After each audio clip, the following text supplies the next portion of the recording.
All right, in this quick chapter, we're going to talk about how to add forms to DX1 for major unit printing, and then how to manage those and then create form groups. Form groups is a way to, just like it sounds, make a group of forms that you can print with one touch. So let's walk through the process here. To access this, if you have the right permissions, you'll come to the major unit cells tile. We'll click that here. And then over in our left-hand navigation menu, we'll see a couple different options, forms and form groups. So the first page we're going to look at is forms. When I click that, I'm going to see a list of forms that have been added to my dealership by DX1. This is not something a dealer can do on their own if you're wondering how they got there. Or if you need to add new ones, you would reach out to our support team, give them an example of the form, tell them what you need.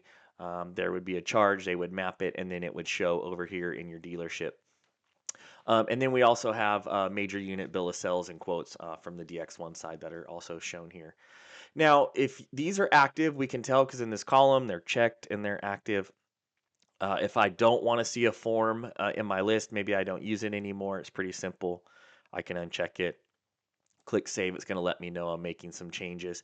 If I need to activate an inactive form, I can do that. I can hit search after checking the inactive box. I can see my inactive and I can make it active again by saving it and setting it there. So not much to do on this page. In a different chapter, we'll talk about direct printing. You notice there's a printer, a tray, and number of copies here. This is an option that allows you to just basically, when you print a form or print forms, it goes straight to the printer rather than opening up in an Adobe form. But that's going to be covered in a different chapter. So make sure you look for that chapter near the end of this series around just other improvements in DX1, general tips again for direct printing, and we'll explain a little bit about how that works. Either way, this is the list of forms again that have been added. Now, if you need to make a form group, we can come over to the forms group page. You can see we have a test group that we've created here.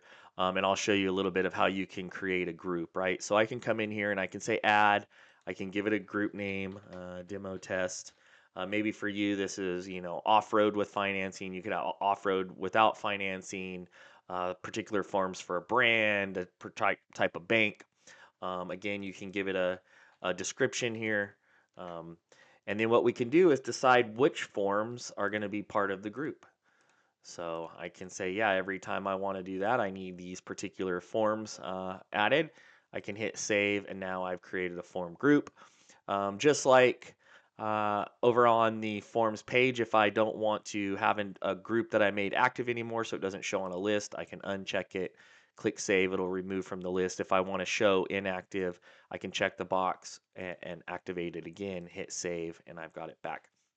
So you can see that's how to add a form group. Now, just for a quick demonstration purpose, when I go over to the major unit sales list here, if what this means is now when I go to print vehicle paperwork, which we'll cover also in detail in an upcoming chapter, but you'll get the gist of it here, is I can go ahead and select which form group I want.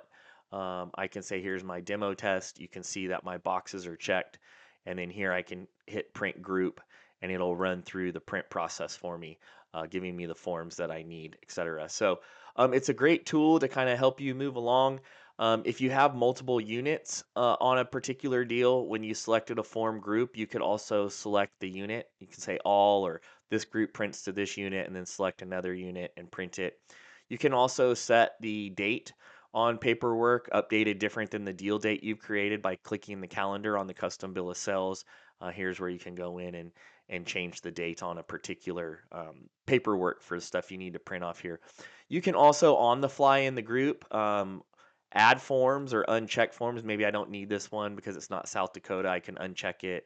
I can check it if I need. I can print groups, and I can also still come down here and print forms standalone. Now you can see when I print forms here, the way I have it set up is not direct printing, so it's going to go to a PDF file where I can then open it up and see all the details of my form. So that's an overview of how to get to forms. Again, you'll find those over here. You cannot add them yourselves.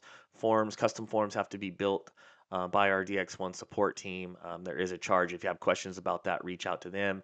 And then once you have your forms managed, you can come over here. We talked about how to create form groups, and then we did a small demo of what it would look like when you're printing paperwork. Again, in an upcoming chapter, we'll walk through actually printing the paperwork as part of a deal process. So don't worry about that. You'll have more info coming. So that's your forms and form group pages in DX1.